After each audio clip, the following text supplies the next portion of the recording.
দিনটা ছিল অনেক স্পেশাল, তাই তো সকাল সকাল রেডি হয়ে আমি আর আমার বন্ধু চলে গেলাম রানাঘাটের উদ্দেশ্যে একটা স্বপ্ন পূরণ করতে। তাই তো আর দেরি না করে সকাল সকাল আমি আর আমার বন্ধু বাড়ির থেকে বেরিয়ে পড়লাম রানাঘাটের উদ্দেশ্যে। আর আজকে এত পরিমাণে গরম পড়েছে, তো সেই জন্য আমি চশমা আনতে ভুলে গেছি। আমি বন্ধুর হেলমেটটা পরে নিলাম। আর এখানে আমাদের নুকারির মোড়ে এখনো পর্যন্ত ব্রিজটার কাজ হচ্ছে, যাই না এটা কবে কমপ্লিট হবে। আর এত পরিমাণে ধুলি ভাই, তো হেলমেটটা নিয়ে আমি মনে হয় অনেকটা ভালো করেছি।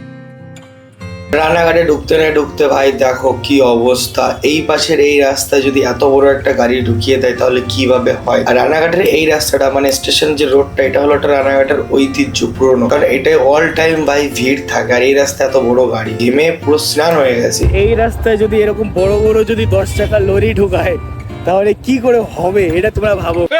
কি করে হবে? তো এই পাশে বড় বড় দুটো রাস্তা রয়েছে, সেই রাস্তা দিয়ে না যে এই রাস্তায় ঝামেলা পাকাচ্ছে, ঠিক তো ভাই? তুমি কিছু বলো গুরু।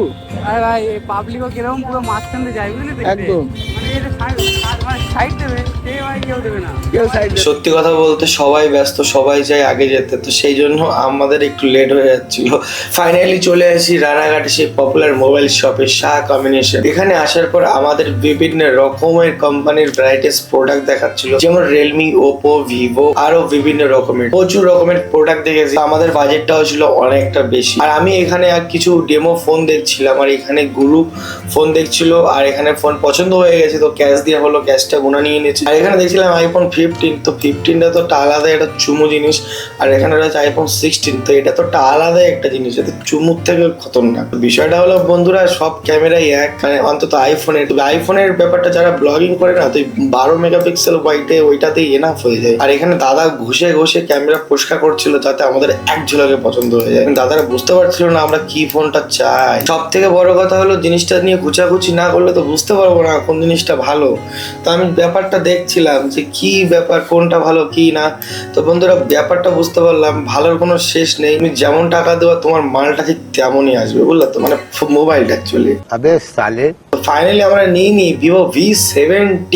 এখানে কিন্তু আমাদের বিল টিল করা কমপ্লিট, অগ্নি পরীক্ষা করার পর আমাদের ফোনটা এখন খোলা হবে। তো সেই জন্য দাদা দেখে নিচ্ছে আমি কি সব ঠিকঠাক করলাম কি না। ফোনটা ফেলে দেওয়ার পর দাদা বলবে এলে। দেখো বন্ধুরা, প্রথমত বহুদিন পর আমি মিনি ব্লগ করছি, যদি কোনো ভুল হয়ে থাকে তাহলে তোমরা আমাকে মাফ করে দিও। নেক্সট টাইম থেকে আরো অনেক ভালো ব্লগ বানাবো। এইবার থেকে এরকম মিনি ব্লগ আসতে থাকবে। এতদিন ধরে দিচ্ছিলাম না, আমার একটু প্রবলেম হয়ে গেছিল, এখন অনেকটা স্টেবল, অনেকটা ঠিকঠাক। বহুদিন পর মিনি ব্লগ বানাচ্ছি, যদি কোথাও ভুল হয়ে যায় তোমরা আমাকে মাফ করে দিও। ভিডিওটা শেষ করার আগে আমি একটা কথা বলতে চাই। আমি একটা মানুষকে এতটা পরিমাণে বিশ্বাস করেছিলাম, ভেবেছিলাম দুনিয়া যদি একদিকে হয়ে যায় তাহলে ও আমার দিকে থাকবে, কিন্তু ভাই সিস্টেমই চেঞ্জ করে দিল ভাই। বন্ধু যে ফোনটা কিনেছে, ফোনটার ক্যামেরা দেখলে তোমরা তো ভাই সিরিয়াসলি পাগল হয়ে যাবে।